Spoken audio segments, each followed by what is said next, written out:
ओम नमः शिवाय।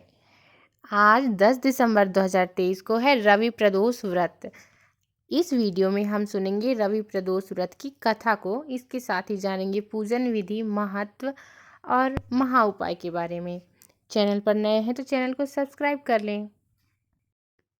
जब प्रदोष तिथि किसी वार को पड़ती है तो प्रदोष तिथि को उस नाम से जाना जाता है। अगर सोमवार को प्रदोष व्रत पड़ रहा है तो सोम प्रदोष व्रत के नाम से जाना जाएगा।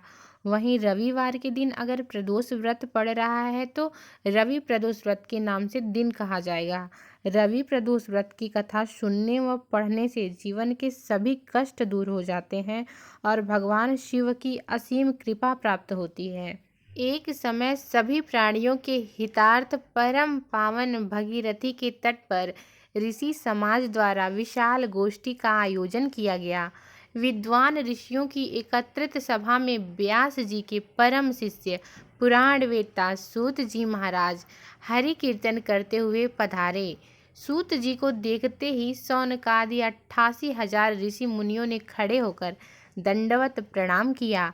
महाज्ञानी सूत जी ने भक्ति भाव से ऋषियों को हृदय से लगाया और आशीर्वाद दिया। विद्वान ऋषिगण और सब शिष्य आसनों पर विराजमान हो गए। मुनिगण विनीत भाव से पूछने लगे कि हे परम दयालु, कली काल में शंकर की भक्ति किस आराधना द्वारा उपलब्ध होगी, हम लोगों को बताने की कृपा कीजिए, क्योंकि कलयुग के सभी प्राणी पाप कर्म में रत रहकर वेद शास्त्रों से विमुख रहेंगे। दीन जन अनेकों कष्टों से त्रस्त रहेंगे। हे मुनि श्रेष्ठ, कली काल में सत्कर्म की ओर किसी की रुचि नहीं होगी।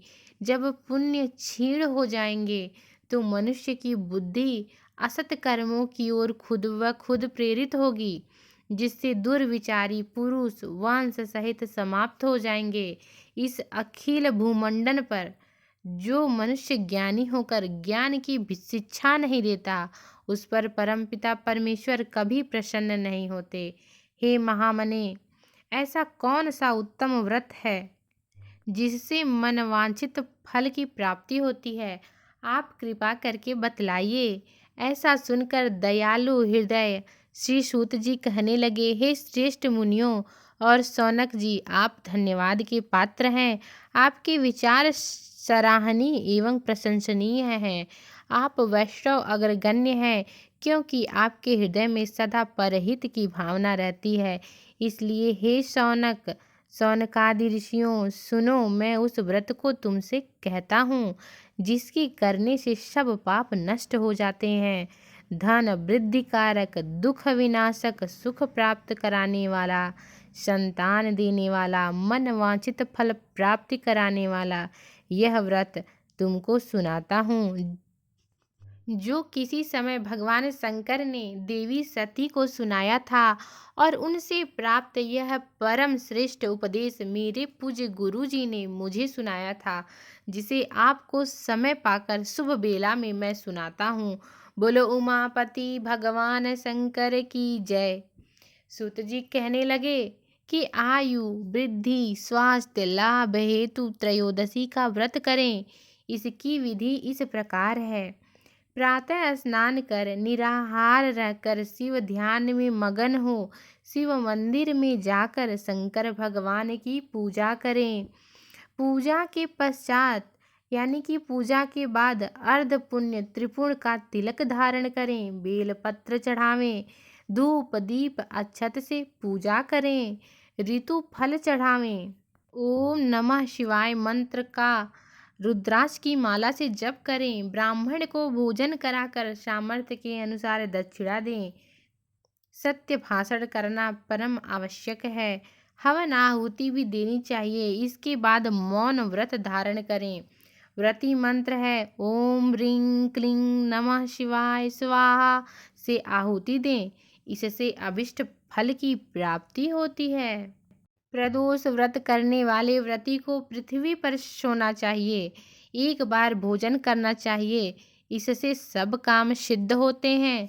श्रावण मास में तो इसका विशेष महत्व है। यह सर्व सुख धन आरोग्यता देने वाला है। यह व्रत सभी मनोरथों को पूर्ण करता है।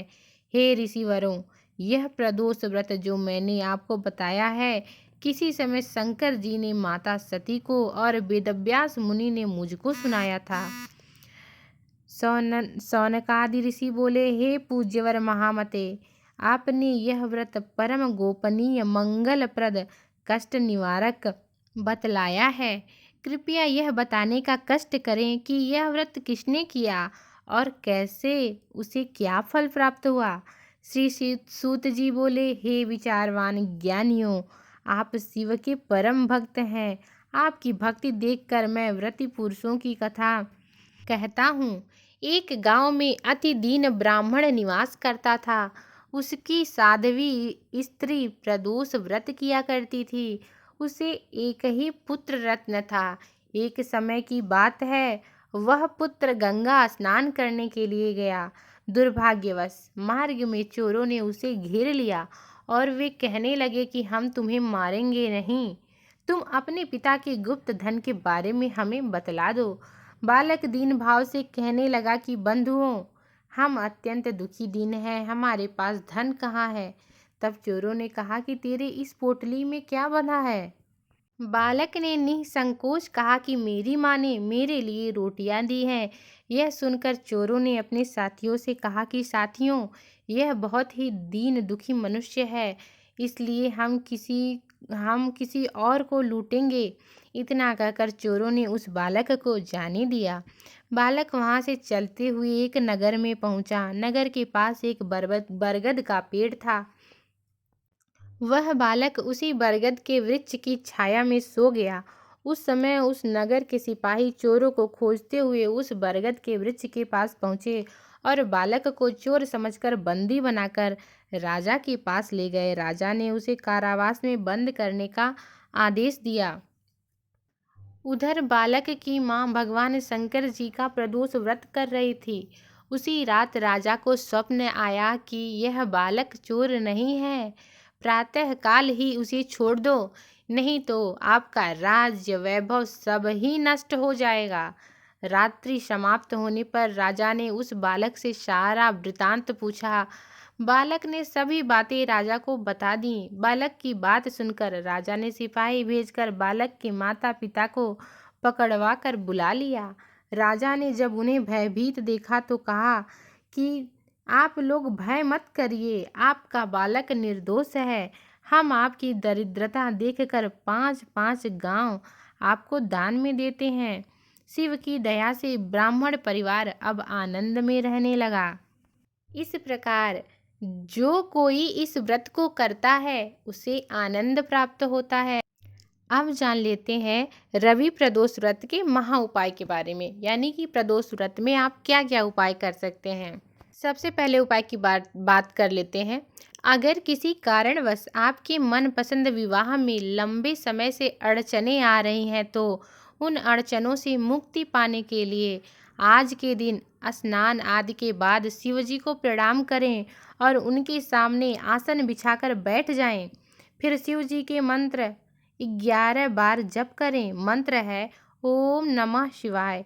जप पूरा होने के बाद भगवान को पुष्प अर्पित करें। आज के दिन ऐसा करने से आपके मनपसंद विवाह में आ रही सारी अड़चनें जल्द ही समाप्त हो जाएंगी। बात करते हैं दूसरे महा उपाय के बारे में। अगर आप सरकारी नौकरी में कार्यरत हैं और आपका बहुत दिनों से प्रमोशन रुका हुआ है तो नौकरी में जल्द ही प्रमोशन पाने के लिए आज प्रदोष व्रत के दिन 1.25 किलो साबुत चावल लें। अब उनमें से कुछ चावल शिव मंदिर में चढ़ाएं और बाकी चावलों को किसी ज़रूरतमंद को दे दें। आज के दिन ये उपाय करने से नौकरी में जल्द ही आपका प्रमोशन होगा। अब जान लेते हैं तीसरे महा उपाय को। अगर आप अपने दाम्पत्य जीवन को सुखी बनाए रखना चाहते हैं तो आज के दिन शीघ्र उठकर स्नान आदि कार्यों से निवृत्त होकर शिव मंदिर जाएं और जल में कुछ बूंद गाय का दूध मिलाकर शिवलिंग पर अर्पित करें। फिर इसके बाद शिव मंत्र का 21 बार जप करें। मंत्र है ओम नमः शिवाय। जप पूरा होने के बाद अपने दाम्पत्य जीवन को सुखी बनाए रखने के लिए भगवान के सामने हाथ जोड़कर विनती करें।